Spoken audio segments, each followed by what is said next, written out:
My husband told me, if you can't trust me to have professional relationships without making everything about infidelity, maybe we're not compatible after all. I looked him in the eye and said, "You're absolutely right." The next morning, I signed the partnership papers to Vancouver I'd been postponing for him.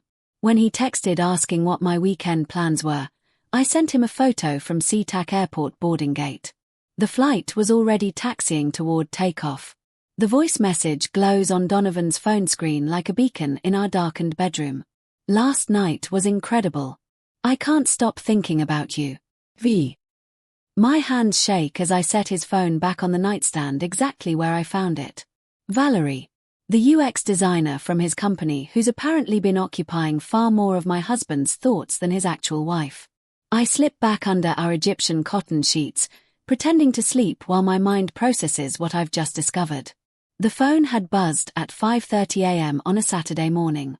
Who sends messages that intimate unless they've been awake all night thinking about someone?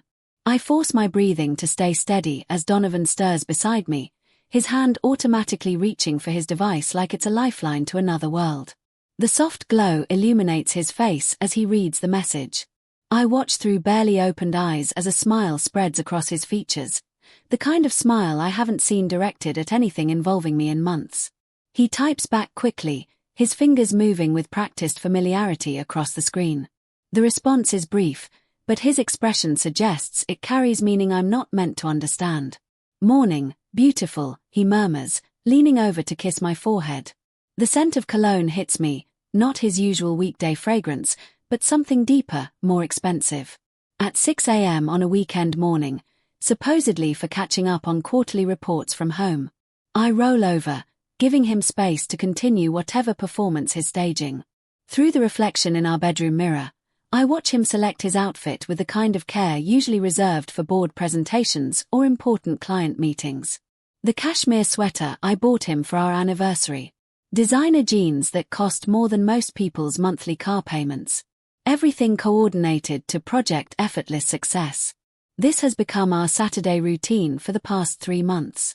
Ever since Valerie Chen joined his division at the corporate finance firm where he works as a director. The transition had been presented to me as a professional necessity, mentoring a talented new hire, helping her navigate complex client relationships, ensuring the team's continued success. Such reasonable explanations for what would systematically dismantle our marriage one weekend at a time. I remember that first Saturday clearly. Donovan had dressed normally then, weekend casual, 5 minutes to get ready, barely a glance in the mirror. He'd returned 4 hours later with animated stories about Valerie's innovative design approaches, her fresh perspective on user experience, her struggle to adapt to corporate culture after years at smaller startups. I'd listened while organizing our walk-in closet, noting the energy in his voice when he described her projects, the way his eyes lit up discussing her creative solutions to technical problems. Maybe we should invite her to our next dinner party, I'd suggested, testing the waters. I'd love to meet her properly. The suggestion had landed like a stone in still water. Donovan's enthusiasm vanished, replaced by that careful expression he wore during difficult client negotiations. "She's very private right now, adjusting to corporate expectations. Maybe once she's more settled." That should have been my first warning. In 3 years of marriage, Donovan had never been protective of anyone's privacy except his own. But I'd wanted to trust him. Trusted the man who'd promised me forever in a courthouse ceremony attended by 12 witnesses. Trusted the partner who'd built this comfortable life with me, brick by expensive brick. Our Elliott Bay condo with floor-to-ceiling windows overlooking Puget Sound, featured in 2 different design blogs. My thriving software consultancy. His corner office with views of the Olympic Mountains. We were the couple other people envied at networking events, the ones who seemed to have cracked the code on balancing successful careers with partnership. So I'd ignored the warning bells. Ignored the way he started caring about his appearance on Saturdays. Ignored the increasing frequency of their mentoring sessions, the lengthening duration, the late-night phone calls that sent him stepping onto our balcony for privacy. I'd even ignored my own instincts when those calls started happening during our dinner conversations.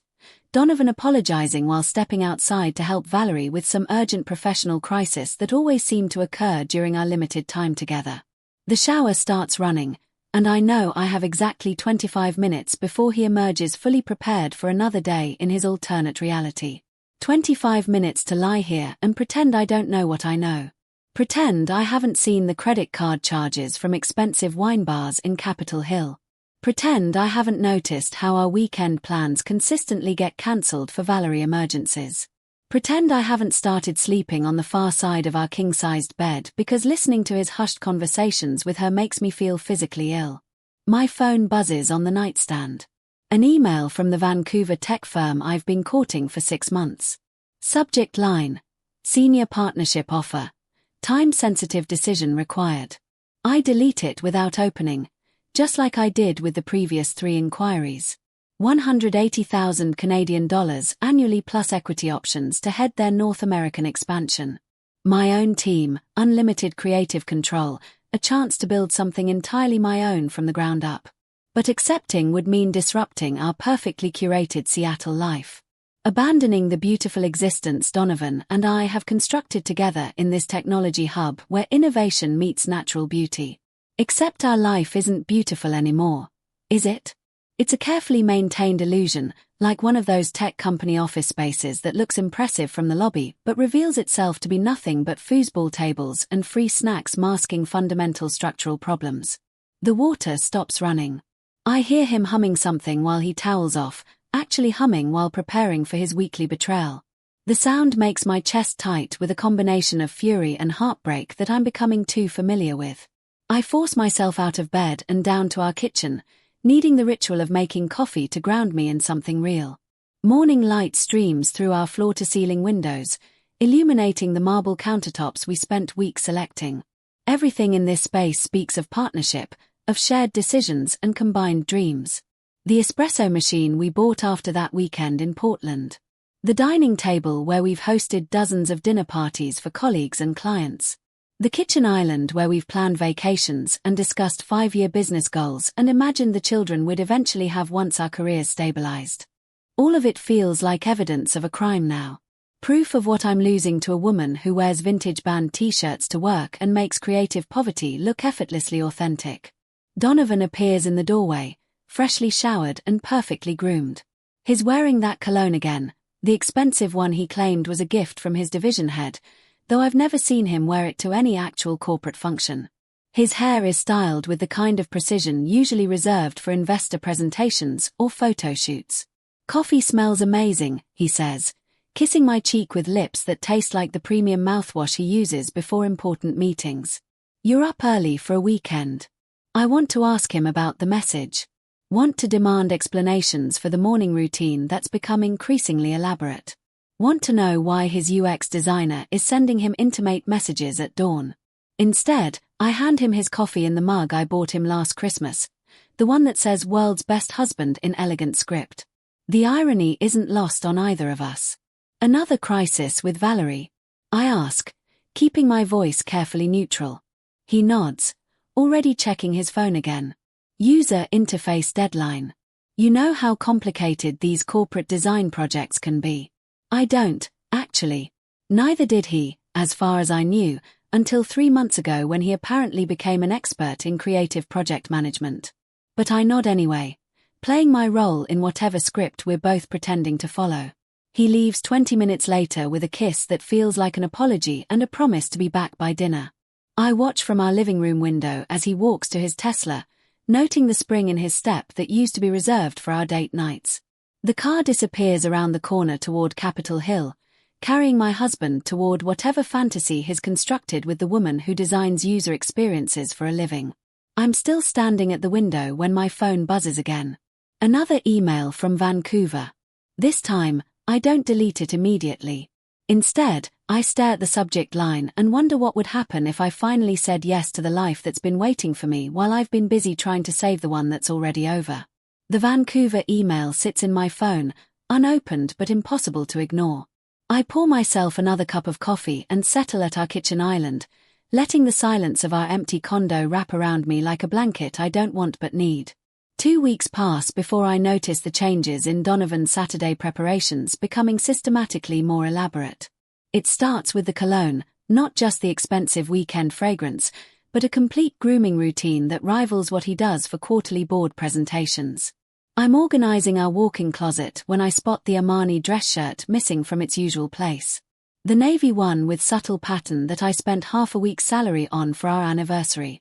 It's Tuesday, and Donovan's at the office wearing his standard corporate uniform, which means that shirt went somewhere else entirely. Saturday morning confirms my suspicion. He emerges from our bathroom wearing it paired with dark jeans that probably cost more than our monthly utility bills. The casual elegance of someone dressing to impress while pretending not to care. Nice shirt, I comment, folding his weekend clothes into neat piles. Special occasion. His fingers pause on his watch clasp. Just mentoring session with Valerie. You know how image-conscious the tech world can be. Because obviously his colleague's professional development requires him to dress like he's attending a startup pitch presentation rather than grabbing coffee to discuss quarterly objectives. I watch him spend 30 minutes on his hair using products I've never seen him touch before. When he catches me observing his reflection in the bathroom mirror, he offers a sheepish grin. Important networking. Building credibility with the design team. Must be some important networking, I say, attempting lightness while something cold settles in my stomach. All this preparation for Valerie. The transformation is immediate. His face hardens, shoulders squaring like he's preparing for hostile negotiation. Don't be ridiculous, Hilda. Adults can maintain professional relationships without it meaning anything inappropriate. The word ridiculous hits wrong. 3 years of marriage, and he's never called my observations ridiculous before. Overthinking, maybe. Misguided, certainly. But never ridiculous, like I'm some insecure teenager imagining problems that don't exist. I didn't say it meant anything, I reply carefully. Just noticed you're dressing up more than usual for weekend work sessions. He softens slightly, but the damage is done. That word hangs between us like smoke from a fire we're both pretending not to smell. Monday brings lunch with Rebecca at our usual spot. A cafe in Fremont that serves overpriced salads to women who work in tech and pretend they're not competitive about everything.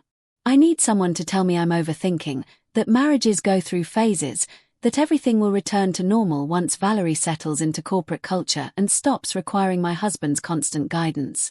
Instead, Rebecca delivers a lecture about trust and emotional maturity while picking at her quinoa bowl. You're being insecure, she says, stirring her oat milk latte with the kind of confidence people have when they've never experienced real betrayal. It's actually healthy that they can maintain professional collaboration. Shows real emotional evolution. Healthy. That's the word she chooses while I describe watching my husband transform into someone I don't recognize every Saturday morning. But don't you think it's excessive? Every weekend for hours at a time, plus the late-night calls? Rebecca's smile carries that particular condescension reserved for women who think they've figured out the secret to successful relationships. Hilda, sweetie, if you can't trust your husband to mentor a colleague without making everything about your insecurities, maybe the problem isn't him. I leave feeling worse than when I arrived, Rebecca's words echoing in my head while I drive home through Seattle's tree-lined neighborhoods. Maybe I am being insecure. Maybe this is what mature relationships look like, trusting your partner completely, even when every instinct screams that something's fundamentally wrong. Tuesday's business meeting with Jasper provides a different perspective entirely. We've been partners for 4 years, building our software consultancy from nothing into something respectable that serves clients across the Pacific Northwest. Jasper knows me well enough to read the tension in my shoulders, the distraction in my responses to project updates. Everything all right at home? He asks while we review quarterly projections. I find myself describing Donovan's Saturday routine, the increasing frequency of mentoring sessions, the elaborate preparation for casual professional meetings. Jasper listens without interrupting, his expression growing more serious with each detail. When I finish, he doesn't offer reassurance or advice. He just raises his eyebrows in that way I've learned to interpret over years of working together. The expression he wears when clients describe technology solutions that make no logical sense. Interesting, is all he says, but his silence speaks volumes. Later, as we're packing up our laptops, he mentions almost casually, saw Donovan last Saturday actually. At that new place in Capitol Hill. The one with the exposed brick and the $30 small plates. My hand stills on my keyboard. Capitol Hill. He said they were meeting at a coffee shop in Fremont. Jasper's expression grows carefully neutral. Maybe they changed plans. He was with a woman, brunette, artistic looking. They seemed. He pauses, choosing his words carefully. They looked like they were on a date. The words hit me like cold water. Jasper quickly changes the subject to client retention rates, but the damage is done. My husband lied about where he was meeting his colleague, and they were somewhere expensive enough that Jasper remembers it specifically. October arrives with longer Saturday sessions and a new development that makes my chest tight with recognition. The phone calls start happening at night, usually around 10 o'clock when we're settling in to watch Netflix or read. Donovan's phone buzzes. He glances at it, and his entire demeanor shifts. Sorry, it's Valerie. Design emergency. He steps onto our balcony, leaving me alone with the muted television and the sound of his animated conversation drifting through the glass doors. I can't make out words, but his tone is different during these calls, warmer, more engaged than I've heard him sound in months. The conversations stretch longer each week. 20 minutes becomes 30, then 45. I find myself timing them, lying in bed listening to the rise and fall of his voice while he paces our outdoor space. He laughs during these calls. Genuine, delighted laughter that makes me realize I can't remember the last time he laughed like that with me. When he returns to our bedroom, he's always apologetic but vague about the emergencies requiring such lengthy discussions. User experience problems, client feedback issues, design team dynamics. Valerie apparently needs guidance navigating corporate politics despite having successfully worked at 3 different startups before joining his company. What kind of design problems require midnight consultations? I ask one night after he spent over an hour outside talking her through some undefined crisis. He slips back under our covers, phone finally silent on his nightstand. You know how creative types are. Everything's urgent and emotional. She just needs someone who understands the business side. Because the woman who built successful user interfaces for venture-backed startups suddenly needs my husband's guidance handling basic professional situations. The woman who navigated Silicon Valley's competitive startup ecosystem is apparently too fragile to manage routine corporate feedback without extensive emotional support from her married mentor. The phone never seems to sleep anymore. It buzzes during our dinner conversations, interrupting movies we're watching together, lighting up the dark bedroom at all hours with messages from V. When I ask about the constant contact, Donovan explains that Valerie's struggling with corporate culture adjustment, needs emotional support, requires advice on everything from project timelines to team dynamics. She's very sensitive right now, he says, as if this explains why his colleague requires more attention than his actual wife. Sensitive. The word starts appearing frequently in his descriptions of Valerie. Sensitive to corporate criticism, sensitive about design feedback, sensitive to team dynamics. This woman who successfully pitched investors and managed client relationships at multiple startups is apparently too delicate to handle basic workplace challenges without my husband's constant intervention. I start sleeping on our couch, telling myself it's because his late-night conversations keep me awake. But the truth is more complicated. Lying next to someone while they prioritize another woman's needs over your shared bedtime feels like a special kind of torture I'm not ready to endure every night. From the living room, I can still hear him talking to her through our thin bedroom door. His voice carries differently at night, softer and more intimate than the professional tone he uses during business calls. Sometimes I catch fragments, reassurances about her talent, encouragement about her projects, promises that workplace politics will improve. I can't remember the last time he spoke to me with that kind of gentle certainty. 3 weeks into my self-imposed exile from our shared bed, I discover the dark magic of social media surveillance. At 2 a.m, insomnia has become my unwelcome companion, arriving precisely when Donovan's breathing settles into the deep rhythm of someone sleeping peacefully despite systematically destroying his marriage.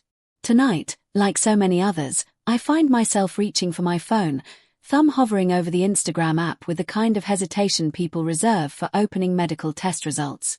Valerie Chen's profile loads with cruel efficiency. Limited privacy settings, minimal barriers between me and the curated glimpse into the life that's consuming my husband's attention. Her feed is exactly what I expected. Artfully arranged chaos that screams authentic creative lifestyle. Vintage band t-shirts draped over unmade beds. Gallery openings captured in moody black and white. Coffee cups photographed from angles that suggest deep artistic contemplation. But it's the locations that make my blood freeze. Pike Place Market tagged 12 days ago. The same Saturday Donovan claimed they were meeting for coffee at some generic Starbucks. The photo shows autumn produce arranged like a still life, but I recognize the vendor stalls, the cobblestone layout, the historic signage where Donovan and I have shopped together every other weekend for 2 years. I scroll further, my thumb moving with the mechanical persistence of someone picking at a wound. The vintage shops on Capitol Hill, photographed 6 days ago with the caption "Hidden Treasures in Unexpected Places." The image shows antique jewelry displayed against weathered wood, the same display case where Donovan and I found the Art Deco mirror hanging in our hallway. She's not just meeting my husband. She's touring my life, documenting places that belong to us, locations that hold our shared memories and inside jokes. Each photo feels like evidence of territorial conquest, a systematic claiming of spaces I thought were ours alone. The worst part is how beautiful her photography is. Each image is composed with professional skill, transforming mundane locations into something that looks worthy of gallery walls. She has an eye for finding poetry in places I've always considered simply functional. Seeing my life through her artistic lens makes me feel ordinary by comparison, like I've been living in black and white while she sees everything in vivid color. Morning brings the monthly ritual of organizing our finances, a task I've always handled because Donovan finds numbers tedious unless they're attached to his quarterly bonuses. I spread bank statements across our dining room table, cross-referencing receipts with automated charges, looking for the familiar patterns of our predictable life. Instead, I find evidence of someone else's existence threaded through our accounts like foreign DNA. Canon in Capitol Hill, $180 for dinner on a Saturday when Donovan told me they grabbed sandwiches at a food truck. Seattle Art Museum admission for 2 purchased the same afternoon. He claimed they spent walking through Discovery Park discussing her career prospects. Most damning of all, charges from the Fairmont Olympic Hotel's lobby bar dated last Saturday when he swore they had a quick coffee before he came home early because Valerie was feeling overwhelmed. The numbers don't lie even when everything else does. I photograph each suspicious charge with my phone, building a digital case file I'm not sure I want to prosecute. When Donovan appears in our kitchen that evening, loosening his tie after another day managing corporate accounts, I spread the statements in front of him like cards in a poker game. "Expensive coffee dates," I say, pointing to the Capitol Hill restaurant charge. His reaction is immediate and smooth. Too smooth, like he's been preparing for this conversation. That wasn't coffee. We met some design directors Valerie knows from her startup days. Networking dinner. You know how important connections are in the tech industry. The explanation comes so naturally I almost believe him. Almost. Until I point to the museum admission charges and watch him construct another elaborate fiction about attending exhibitions to better understand Valerie's design influences. 2 tickets. I ask. She needed moral support. These networking events can be intimidating when you're trying to build corporate relationships. Each lie builds on the previous one, creating an increasingly complex narrative that explains away every suspicious detail. His voice carries the confidence of someone who's practiced these explanations, refined them until they sound not just plausible, but reasonable. The hotel bar charge requires the most creative storytelling. According to Donovan, they met a potential client there who was only available for 30 minutes between flights. Valerie had been nervous about the presentation, needed his support navigating the conversation, and afterward they'd shared a quick drink to debrief the interaction. His lies come so smoothly, I start questioning my own interpretation of the evidence. Maybe these charges do have innocent explanations. Maybe I'm seeing conspiracies where simple professional collaboration exists. Maybe Rebecca was right about my insecurity poisoning my perspective. Saturday morning laundry becomes an archaeological expedition. Sorting through our clothes, I realize Donovan's favorite leather jacket hasn't appeared in the hamper for 3 weeks. Neither has the navy wool scarf I brought him from Vancouver last year, the one he claimed made him look sophisticated enough for international business meetings. When I ask about the missing items, he doesn't even look up from his tablet. Dry cleaners. That jacket needs special care, and the scarf got stained at lunch last week. But I check university cleaners on Monday afternoon, the place we've used for 4 years. The woman behind the counter knows us by name, remembers our usual pickups. She shakes her head when I describe the jacket and scarf. Haven't seen those pieces, hun. Nothing of your husband's has been in for over a month. I stand in the shop surrounded by plastic-wrapped clothes that belong to other people's lives, realizing that items are disappearing from our home the same way pieces of our marriage are vanishing. Small things at first, barely noticeable, then larger absences that leave obvious gaps. That evening, I start keeping mental inventories of Donovan's wardrobe. Not from paranoia, but from a growing need to document the systematic dismantling of our shared life. The expensive watch he wore to last year's company holiday party. The silk tie his mother gave him for his birthday. Each missing piece feels like evidence in a case I'm building against my own husband. Wednesday afternoon finds me in our building's rooftop garden, planting herbs in the communal plots we maintain with other residents. The physical work feels therapeutic, digging into soil, placing seeds with careful spacing, covering them with earth and hope that they'll emerge strong when the weather turns warm again. Beautiful afternoon for gardening. Mrs. Chen's voice carries over from the adjacent plot. She's 70-something and has lived in our building long enough to know everyone's routines without meaning to pry. We chat about herb varieties and optimal planting depths until she mentioned seeing Donovan last Saturday. Your husband has good taste in walking routes. The waterfront is lovely this time of year. My hands still on the soil. Walking routes. Oh yes, I was coming back from visiting my sister and saw him near the sculpture park. Perfect day for a romantic stroll. The word romantic hits me like cold water. He was alone. Mrs. Chen's expression shifts, her friendly demeanor clouding with the realization that she stumbled into dangerous territory. Well, no, dear. He was with a woman. Brunette. Quite pretty in that artistic way. They were walking hand in hand, looking very much like a couple enjoying the afternoon together. She describes Valerie with uncomfortable accuracy, the vintage clothing, the camera hanging around her neck, the way she leaned into Donovan while they walked.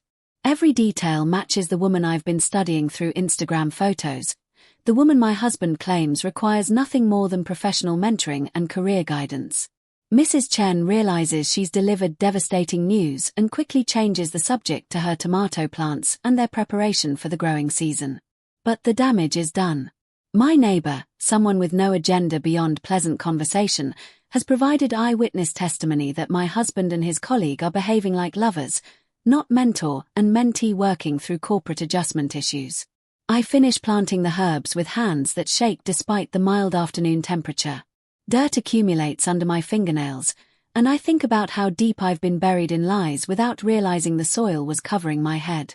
Each seed I place in the ground feels like hope I'm not sure I still possess. Faith in futures that might not include the man I married. The sun sets over Elliott Bay while I work, painting our city in golden light that makes everything look prosperous and peaceful. But beauty can be deceptive. I'm learning that the most picturesque lives can conceal the ugliest truths. And sometimes the evidence of betrayal is as simple as your neighbor mentioning they saw your husband holding hands with another woman in the park where you used to walk together. The herb seeds lie buried in our rooftop garden like secrets I've planted in rich soil, waiting for spring to reveal what I've known all along. Thursday evening changes everything. I'm reviewing client proposals when Valerie's Instagram story notification pops up on my phone. The image loads with devastating clarity, a gallery opening in Pioneer Square, all exposed brick walls and industrial lighting. Valerie stands among well-dressed tech professionals, wearing a black dress I've never seen, but accessorized with something that makes my breath catch. My grandmother's vintage watch. The one with the intricate silver Art Deco face that took 3 generations to reach me. The watch Donovan borrowed last month for what he called an important client presentation that required elegant accessories to make the right impression. I zoom in until the screen pixelates, but there's no mistaking it. That watch has been in my family since 1954, passed from my grandmother to my mother to me with stories about wearing it on special occasions, about saving it for moments that mattered.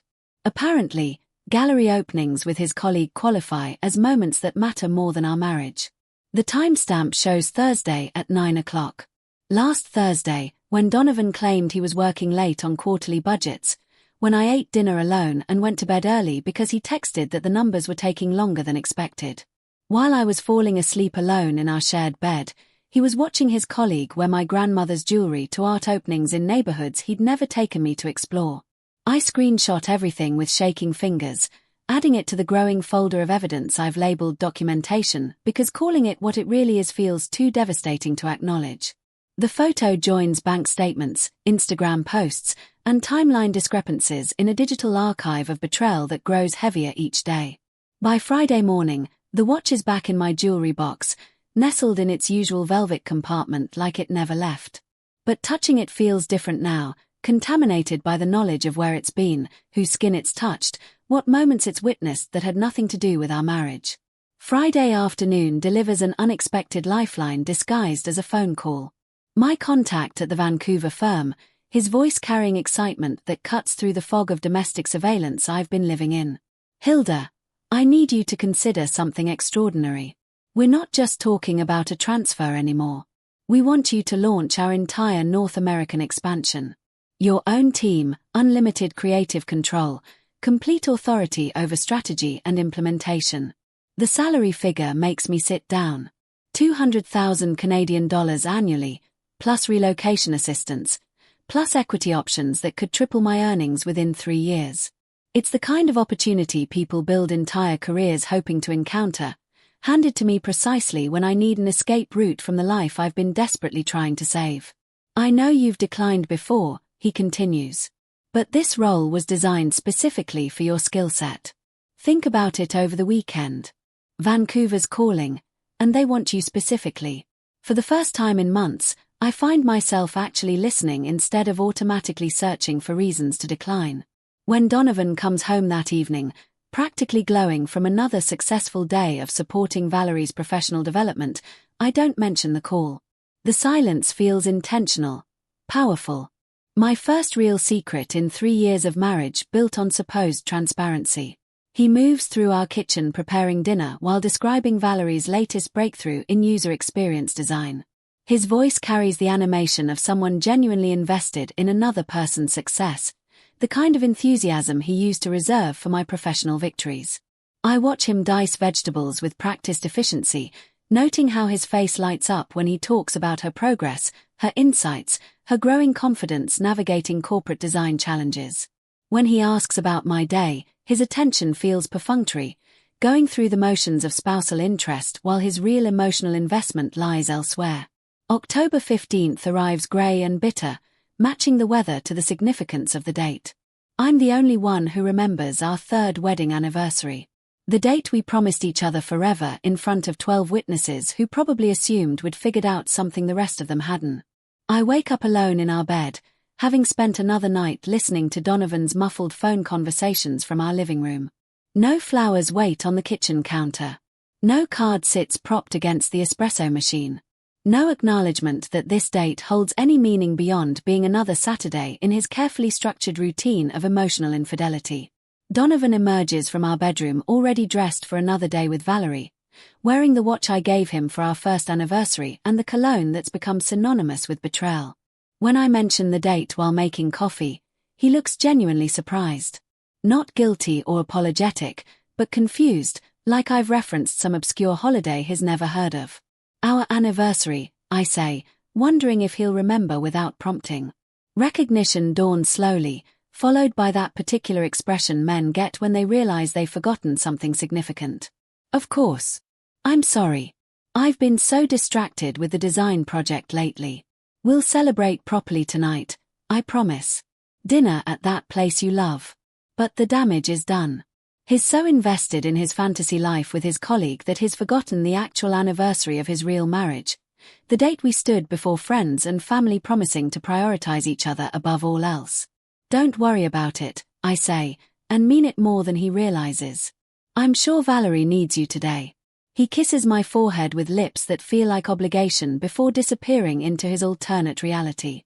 I spend the day alone in our condo, surrounded by wedding photos that now look like evidence of a crime I didn't know was being committed.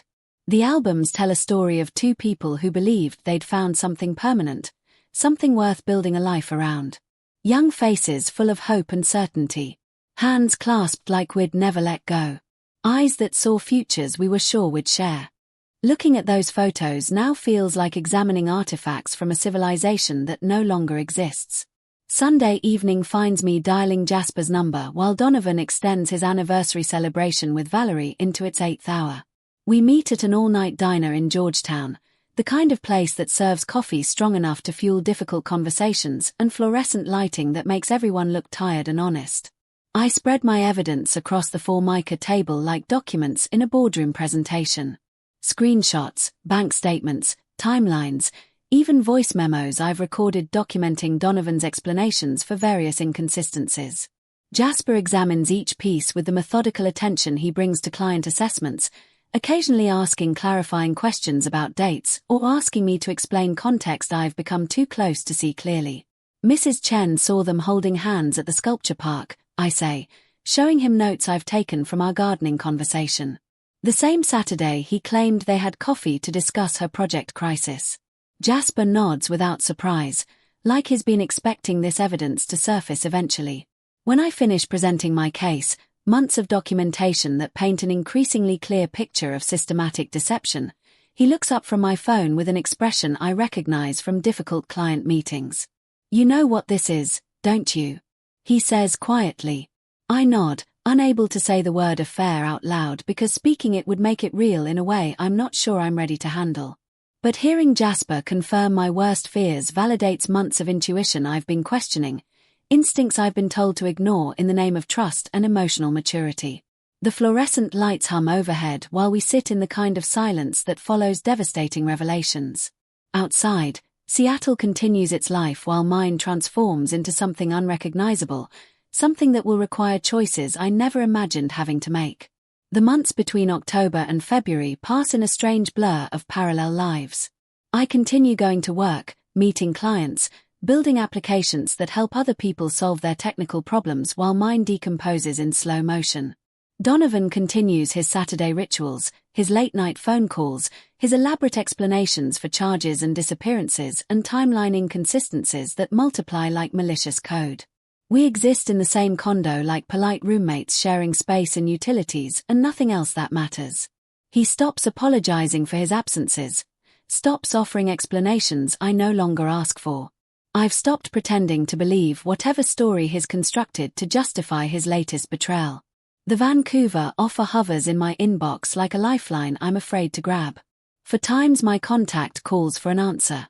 For times I ask for more time to consider, knowing I'm really waiting for Donovan to give me permission to leave by finally being honest about wanting me to go. February arrives grey and bitter, matching my mood as I sit in our kitchen at 7 in the morning reviewing client proposals that feel increasingly meaningless. Outside, Seattle looks like a watercolor painting left in the rain, all blurred edges and muted colors that mirror the dissolution of everything I thought was permanent. Footsteps on our hardwood floors announce Donovan's arrival, though I can already tell from the sound that this isn't his usual weekend casual pace. These steps have purpose, precision, the cadence of someone preparing for an important performance. He emerges from our bedroom looking like he's headed to a magazine photo shoot rather than mentoring session with a colleague in crisis. The cashmere sweater I gave him for Christmas. Charcoal grey Italian wool, expensive enough that I'd hesitated before buying it. Dark jeans that cost more than most.